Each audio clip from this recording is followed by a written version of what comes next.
गुजरात में भी बारिश का प्रकोप लगातार जारी है। नवसारी में सबसे ज्यादा सैलाब का सितम देखा जा रहा है। यहां कई हाईवे बारिश ने बर्बाद कर दिए। सड़कें टूट चुकी हैं। हाईवे किनारे और पुल किनारे लगी रेलिंग लटकी देखी गई है। पानी के तेज बहाव की वजह से सड़कें बह चुकी हैं। कालियाबाड़ी के कई इलाकों में लगातार बारिश से जल जमाव की खबर।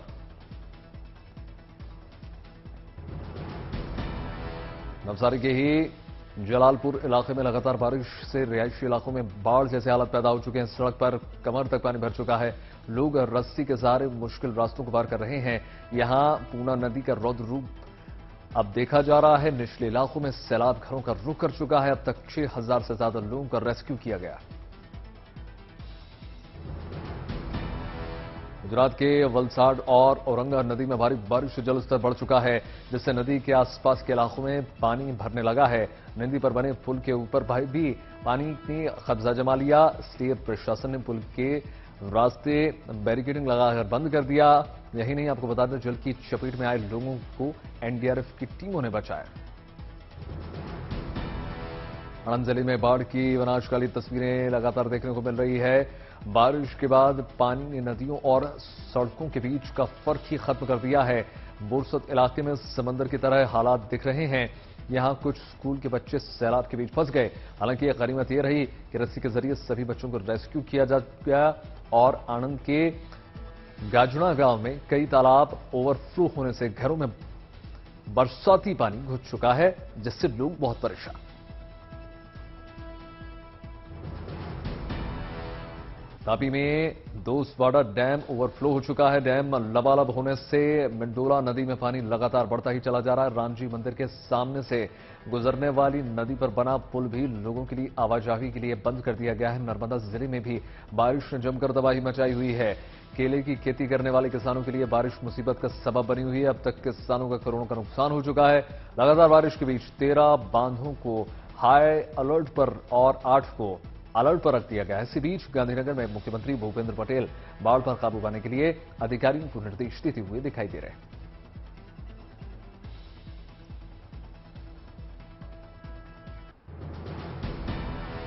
मुंबई में भी भारी बारिश के बाद वेस्टर्न एक्सप्रेसवे हाईवे पर जाम लोगों की जी जान का जंजाल बना हुआ है। कई घंटे तक लोगों को जाम से जूझना पड़ रहा है। वहीं मुंबई के दादर इलाके में भारी बारिश के बाद एक पेड़ गिरने से वहां हादसा हो गया। पेड़ के नीचे दबने से 3 दुकानों को नुकसान पहुंचा है। गनीमत यह रही कि हादसे में किसी के हताहत होने की कोई खबर नहीं है। मौसम विभाग ने भी महाराष्ट्र में बारिश से फिलहाल राहत की कोई संकेत नहीं दिए।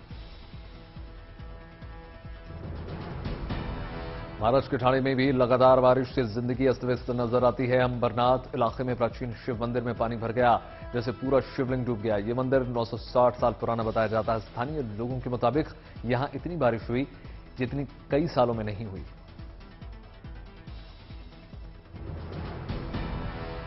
कल्याण के दुर्गाड़ी खाड़ी में पानी का स्तर लगातार बढ़ता चला जा रहा है। गणेश घाट की पूरी रेलिंग में पानी भरा हुआ दिखाई दिया। मछुआरे अपनी नावों को किनारे पर ले जा रहे हैं। उन्हें रस्सियों से बांध दिया गया है। मौसम विभाग ने मछुआरों को सैलाब के बीच समुद्र या नदियों में नहीं जाने की अपील की है। दिन की बारिश से नांदेड़ में जिंदगी अस्त व्यस्त दिखाई दे रही। लगातार बारिश के बाद किनवट हाईवे पर भारी भरकम ट्रक सैलाब में फंस गया, जिसके बाद काफी मशक्कत के बाद ट्रक को निकाला गया। यहां खेतों में बारिश का पानी भरने से हजारों हेक्टेयर फसल बर्बाद हो चुकी है। बारिश के बाद आए सैलाब में 2 लोग फंसे हुए थे, जिसके बाद एसडीआरएफ की टीम ने करीब 4 घंटे की कड़ी मशक्कत के बाद दोनों को बचा लिया। रत्नागिरी जिले के जगबूढ़ी नदी में बाढ़ में 5 गाय फंस गईं, जिन्हें एनडीआरएफ की टीम ने काफी देर की मेहनत के बाद रस्सियों के सहारे सैलाब से बाहर निकाल दिया। रत्नागिरी में लगातार बारिश से जगबूढ़ी और नारंगी दोनों नदियां खतरे के निशान से ऊपर बह रही हैं, जिससे निचले इलाकों में बाढ़ का खतरा मंडरा रहा है।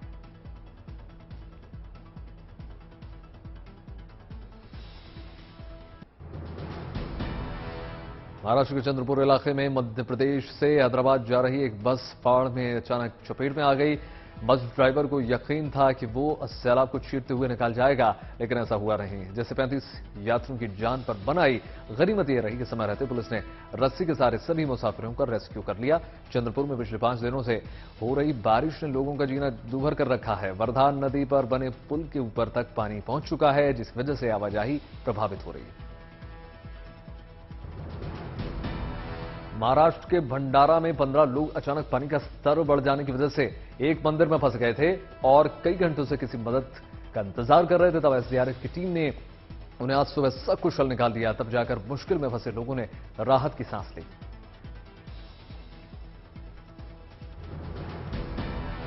मध्य प्रदेश की शिवपुरी में सिंध नदी बेकाबू हो चुकी है। नदी के पुल के ऊपर 1 फीट तक पानी बह रहा है। मजबूर लोग जान जोखिम में डालकर सैलाब पार करते हुए नजर आ रहे हैं। बरहानपुर जिले के नेपानगंगा में आंगनवाड़ी केंद्र में बारिश का पानी घुस चुका, जिसके बाद बच्चे पानी में कूदते हुए नजर आए।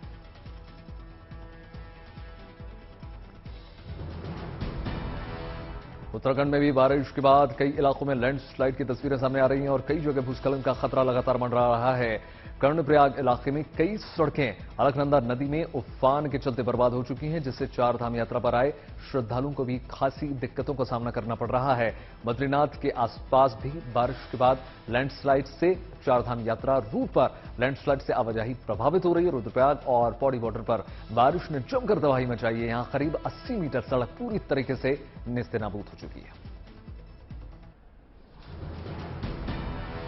भारी बारिश की वजह से उत्तराखंड टेहरी गढ़वाल में बाल गंगा नदी का जलस्तर काफी बढ़ चुका है और खतरनाक स्तर तक पहुंच चुका है।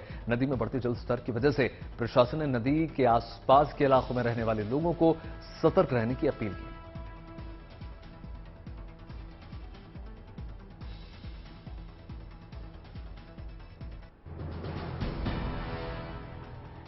हिमाचल के मनाली में भी बारिश का कहर लगातार जारी है। यहां हिमाचल टूरिज्म की एक बस बाढ़ का शिकार हो गई, जिसके बाद काफी मशक्कत के बाद यात्रियों का रेस्क्यू किया गया। लगातार बारिश के बाद बस स्टैंड पर पूरा पानी भर गया। कई बसों के अंदर पानी जा चुका है, जिससे लोगों को काफी मुश्किलों का सामना करना पड़ रहा है।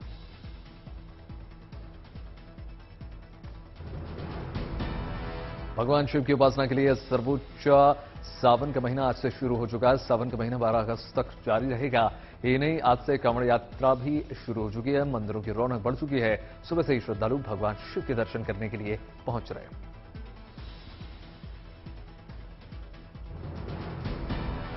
देवघर में बाबा बैद्यनाथ के मंदिर में रौनक बढ़ चुकी है। बड़े ही अच्छे तरीके से मंदिर को सजाया गया है। पहले दिन से ही बाबा धाम बम बोले के जयकारों से गूंज रहा है। सावन के महीने में बाबा के दर्शन के लिए श्रद्धालुओं का सैलाब उमड़ रहा है। सावन के रंग में सराबोर कांवड़ियों का जत्था बाबा धाम आने के लिए उमंग के साथ निकल पड़ा। उज्जैन के महाकाल के मंदिर में आज सुबह से ही भक्तों का तांता लगना शुरू हो गया। भगवान भोलेनाथ का खास श्रृंगार भी किया गया। पहले उन्हें दूध, दही और घी से स्नान कराया गया। उसके बाद उनकी भस्म आरती की गई। सावन मास को लेकर यहां पुलिस प्रशासन के चाक चौबंद इंतजाम किए गए हैं। वहीं मंदिर प्रबंधन ने आने वाले शिव भक्तों के लिए बेहतरीन व्यवस्था की है। सावन मास की शुरुआत के साथ ही शिव मंदिरों में शिव भक्तों की भारी भीड़ लगनी शुरू हो गई। कानपुर के परमठ स्थित आनंदेश्वर शिव मंदिर में भी कुछ ऐसा ही नजारा देखने को मिल रहा है। सुबह से ही भक्तों की भारी भीड़ उमड़ रही है। कानपुर पुलिस प्रशासन ने भक्तों के भगवान के दर्शन के लिए व्यापक इंतजाम कर दिए हैं, ताकि भक्तों को कोई दिक्कत ना हो।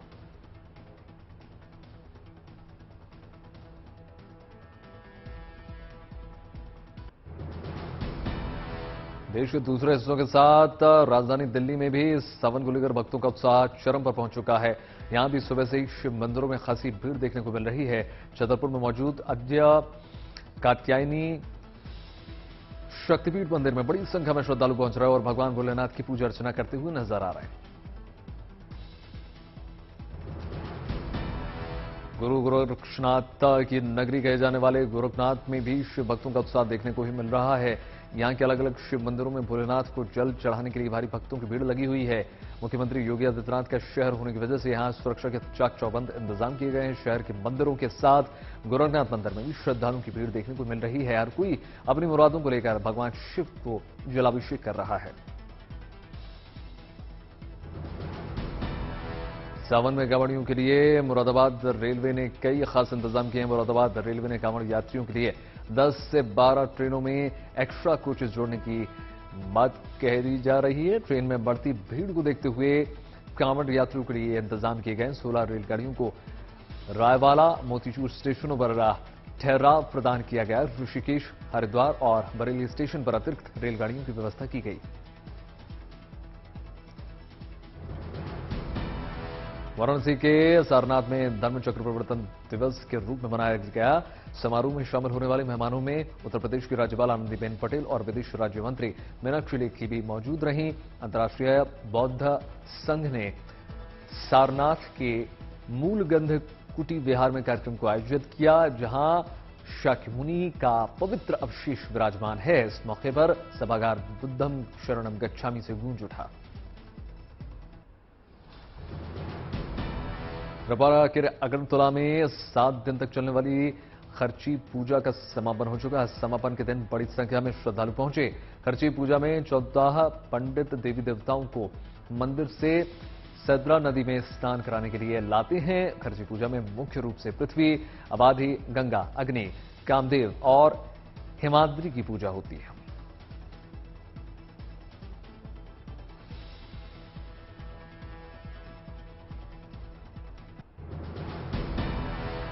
I2U2 समूह में भारत, इजरायल, यूएई और अमेरिका शामिल हैं। इसकी स्थापना अक्टूबर 2021 में हुई थी। इस शिखर सम्मेलन में आज प्रधानमंत्री मोदी, इजरायल के प्रधानमंत्री येर लैपिड, यूएई के राष्ट्रपति जायद अल नहायान और अमेरिकी राष्ट्रपति जो बाइडेन वर्चुअली में बात करने जा रहे हैं। भारत के समय के मुताबिक यह सम्मेलन शाम 4 बजे से शुरू होने की उम्मीद है। नेता यूक्रेन रूस युद्ध के चलते पैदा हुए खाद्य सुरक्षा संकट और आपसी सहयोग समेत कई और मुद्दों पर बातचीत करेंगे।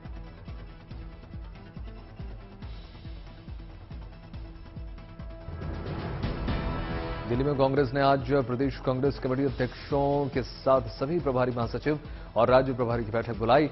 यह बैठक राष्ट्रीय राजधानी दिल्ली में अखिल भारतीय कांग्रेस कमेटी मुख्यालय में होगी। इस बैठक में 2 अक्टूबर से शुरू होने वाली भारत जोड़ो यात्रा के अलावा कई अन्य मुद्दों पर चर्चा होगी। अल्ट न्यूज के सह संपादक मोहम्मद जुबैर की जमानत याचिका पर आज दिल्ली के पटियाला हाउस कोर्ट में सुनवाई होने वाली है। मामला जुबैर के 2018 में किए गए आपत्तिजनक ट्वीट से जुड़ा हुआ है। उन पर आरोप है कि अपनी पोस्ट के जरिए उन्होंने एक हिंदू देवता का अपमान किया। भ्रष्टाचार मामले में न्यायिक हिरासत में चल रहे दिल्ली के स्वास्थ्य मंत्री सत्येंद्र जैन की पत्नी पूनम जैन ने भी आज प्रवर्तन निदेशालय पूछताछ उनसे करने जा रहा। मनी लॉन्ड्रिंग के आरोप में ईडी ने जैन को 30 मई को गिरफ्तार किया था। इससे पहले अप्रैल महीने में ईडी ने मनी लॉन्ड्रिंग रोकथाम अधिनियम 2002 के तहत जैन के परिवार और कंपनियों की 4.81 करोड़ रुपए की अचल संपत्ति कुर्की थी। एनडीए की राष्ट्रपति पद की उम्मीदवार द्रौपदी मुर्मू आज पणजी पहुंच रही हैं, जहां वो विधायकों से मुलाकात करने जा रही हैं और वोट की अपील करेंगी। 18 जुलाई को राष्ट्रपति पद के लिए वोटिंग होने जा रही और 21 जुलाई को नतीजे आएंगे।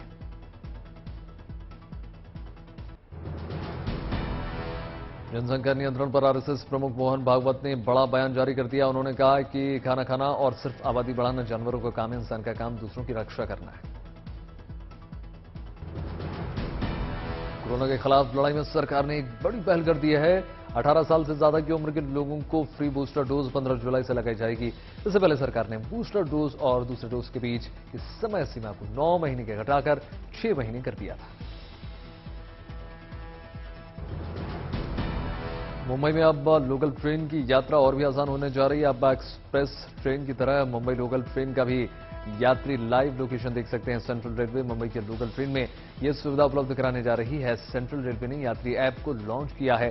सेंट्रल रेलवे की तरफ से जारी किए गए इस ऐप में पहला ऑफिशियल ये ऐसा ऐप है। झारखंड में रामगढ़ जिले की एक बहुत ही खूबसूरत तस्वीर निकलकर सामने आई है। एक ऑटो ड्राइवर का बेटा आदित्य कुमार गौरव ने कुश्ती में कांस्य पदक जीत लिया। बहरीन में आयोजित एशियन कुश्ती चैंपियनशिप अंडर 15 में आदित्य ने हिस्सा लिया था। आदित्य गौरव की इस उपलब्धि पर उसके गांव पर गजब की खुशी की लहर। उत्तर प्रदेश के महाराजगंज जिले में भीषण गर्मी और बारिश न होने से परेशान महिलाओं ने एक टोटका किया। इसके तहत सदर विधायक जय मंगल और नगर पालिका अध्यक्ष कृष्ण गोपाल को कीचड़ से नहलाया गया। लोगों को उम्मीद है कि इस टोटके से बारिश होगी।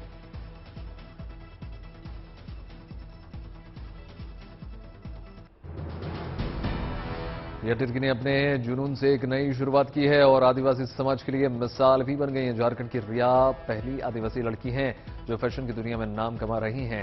रांची के तुपुदाना के बानो गांव की रहने वाली रिया 7 बार रिजेक्ट हुई, लेकिन उन्होंने हार नहीं मानी और आखिरकार वो फेमिना मिस इंडिया तक पहुंची गई। आज तक आदिवासी समाज की किसी भी लड़की ने फैशन की दुनिया में इतने दूर तक का सफर तय नहीं किया।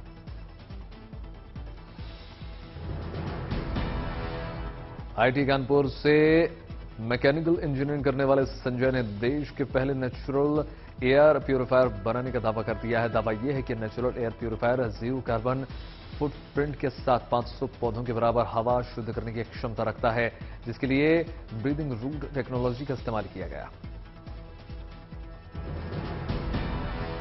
बिहार के रोहतास में तेज गति से सड़क निर्माण का नया कीर्तिमान बन गया है, क्योंकि 38 किलोमीटर लंबी एक सिंगल लेन सड़क को सिर्फ 98 घंटों के भीतर सकुशल बना लिया गया।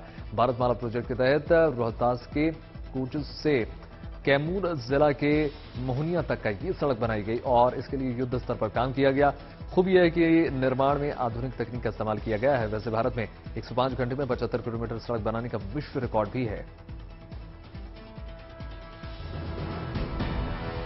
पटना में पुलिस ने 2 आतंकवादियों को गिरफ्तार कर लिया। पकड़े गए आतंकियों में झारखंड पुलिस का रिटायर्ड दरोगा भी शामिल है, जबकि दूसरा गांधी मैदान ब्लास्ट केस में आरोपी मंजूर का सगा भाई है।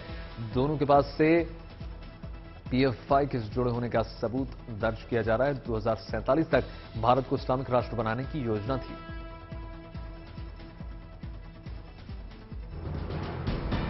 T20 के बाद अब वनडे सीरीज फतह करने की बारी है। लॉर्ड्स का ऐतिहासिक मैदान जिस क्रिकेट का मक्का भी कहा जाता है, यहां आज भारत और इंग्लैंड के बीच वनडे सीरीज का दूसरा मुकाबला खेला जाना है। 3 मैचेस की श्रृंखला में टीम इंडिया 1-0 से आगे चल रही है। पिछले मैच में भारतीय टीम ने जिस अंदाज में एक तरफा जीत हासिल की थी, उससे हौसले बुलंद नजर आ रहे हैं।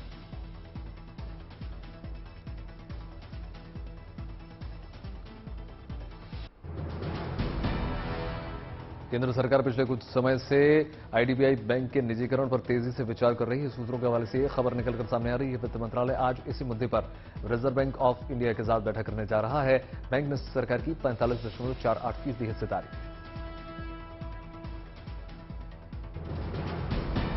डिलॉयट इंडिया ने 2022-23 में देश की विकास दर 7.1 से 7.6% रहने का अनुमान जताया है। महंगाई और जियोपॉलिटिकल तनाव के बावजूद भारत की ये ग्रोथ काबिल तारीफ मानी जा रही है और दूसरी एजेंसी की तरह डिलॉयट ने भी भारत को सबसे तेजी से बढ़ती अर्थव्यवस्था स्वीकार किया।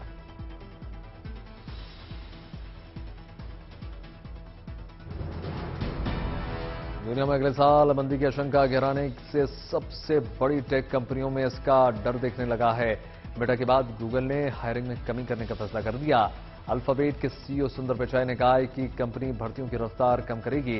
पिचाई ने कर्मचारियों को भेजे ईमेल में कहा है कि 2022 और 2023 में कंपनी का फोकस इंजीनियरिंग, टेक्नोलॉजी, एनालिसिस और खास पदों पर कर्मचारियों की भर्ती करने पर रहेगा। भारत और चीन के बीच व्यापार संतुलन में भारी अंतर हो चुका है। चीन के सीमा शुल्क सामान्य प्रशासन विभाग के आंकड़ों के मुताबिक जनवरी-जून 2022 में भारत को चीन का निर्यात पिछले साल के मुकाबले 34.5% से बढ़कर $57.51 अरब हो चुका है, जबकि चीन को भारतीय निर्यात 9.57% अरब डॉलर रह गया है, जो पिछले साल के मुकाबले 35.3% की गिरावट पर। चीन के मोबाइल मेकर ओप्पो पर 4,389 करोड़ की टैक्स चोरी का आरोप लगा है। इस घपले के बाद डीआरआई ने कंपनी को कारण बताओ नोटिस जारी कर दिया। इसके पहले वीवो और शाओमी पर डीआरआई ने वित्तीय अनियमितताओं के आरोप लगाए थे। इस बीच दिल्ली कोर्ट ने वीवो को शर्तों के साथ अपने बैंक खातों के इस्तेमाल की मंजूरी दी।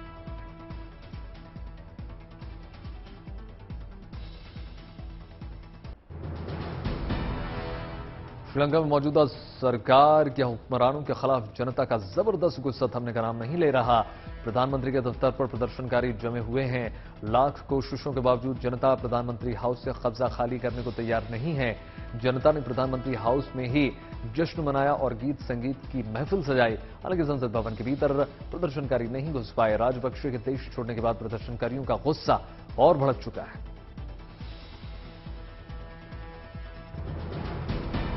श्रीलंका में आज सुबह 5 बजे से पूरे देश में एक बार फिर से इमरजेंसी लागू कर दी गई है। प्रधानमंत्री रानिल विक्रमसिंघे ने इमरजेंसी का ऐलान कर दिया, जो कि कार्यवाहक राष्ट्रपति भी हैं। फील्ड मार्शल ने सेना से प्रधानमंत्री रानिल विक्रमसिंघे के आदेश मानने को कहा है। सेना ने शांति बनाए रखने की अपील की। इमरजेंसी में सेना और सुरक्षा बलों को असीमित अधिकार मिल जाते हैं, इसलिए प्रदर्शनकारियों के खिलाफ इमरजेंसी में सेना सख्त रुख दिखा रही है। श्रीलंका में सरकारी न्यूज चैनल पर प्रदर्शनकारियों ने कब्जा कर लिया। स्टूडियो में बैठकर प्रदर्शनकारी किसी न्यूज एंकर की तरह अपने आंदोलन से जुड़ी जानकारी देते रहे। एक प्रदर्शनकारी ने लाइव ब्रॉडकास्ट के दौरान कहा कि जब तक ये लड़ाई खत्म नहीं हो जाती तब तक श्रीलंका रूपवाहिनी कॉरपोरेशन पर प्रदर्शन की ही खबर दिखाई जाएगी। चैनल पर कुछ और नहीं दिखाया जाएगा। देश छोड़कर भागे श्रीलंकाई राष्ट्रपति गोटबाया को वायुसेना ने एयरलिफ्ट कर मुल्क से भागने में मदद की। गोटबाया इस वक्त मालदीव के माली में अंडरग्राउंड हैं और उन्होंने मालदीव सरकार से प्राइवेट जेट की मांग की है ताकि वो सिंगापुर जा सकें। पहले उन्हें रेगुलर फ्लाइट से सिंगापुर जाना था, लेकिन उन्होंने उससे जाना कैंसिल कर दिया। स्पीकर अभय वर्धन ने पार्टी नेताओं की बैठक बुलाई है, जिसमें आगे की रणनीति पर मंथन होगा। संकट के बीच कोलंबो के सांसद का बयान सामने आ चुका है। उन्होंने कहा कि रविवार तक नए राष्ट्रपति की घोषणा हो जानी चाहिए। जब राजपक्षे ने इस्तीफा दे दिया है तो 15 जुलाई तक इंतजार करने की जरूरत क्या है? 20 जुलाई को राष्ट्रपति का चुनाव होना है।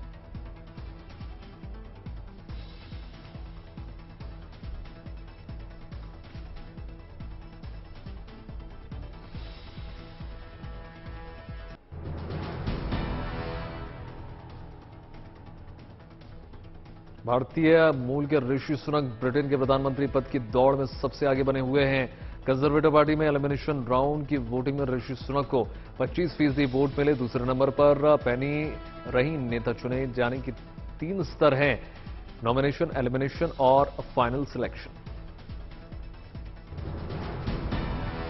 दुनिया के सबसे अमीर उद्यमियों में शामिल बिल गेट्स ने कोरोना महामारी और अन्य वैश्विक मुश्किलों से बेहाल लोगों की मदद करने के लिए अपने फाउंडेशन को $20 अरब का दान देने का ऐलान कर दिया है। शिक्षा सुविधाएं देने, गरीबी हटाने, बीमारियों पर काबू पाने और स्त्री पुरुष में समानता लाने में पैसा इसका इस्तेमाल होगा। उत्तर कोरिया के डोनेट्स्क पीपुल्स रिपब्लिक और लुहांस्क पीपल रिपब्लिक को मान्यता देने के बावजूद यूक्रेन ने उत्तर कोरिया से नाता तोड़ दिया। पिछले महीने सीरिया ने भी उन्हें मान्यता दी थी। डोनेट्स्क पीपल रिपब्लिक ने मॉस्को में अपना दूतावास खोल दिया है। रूस ने इस दोनों को अलग देश के रूप में मान्यता दी है। यूक्रेन से अनाज के निर्यात पर यूक्रेन के विदेश मंत्री दिमित्री कुलेबा ने बड़ा बयान जारी कर दिया। उन्होंने कहा कि जहाज मालिकों और कार्गो मालिकों को सुरक्षा की गारंटी मिले तभी निर्यात शुरू होगा। कुलेबा में रूस की हरकत की बड़ी आबादी को भूखमरी का खतरे में डाला है।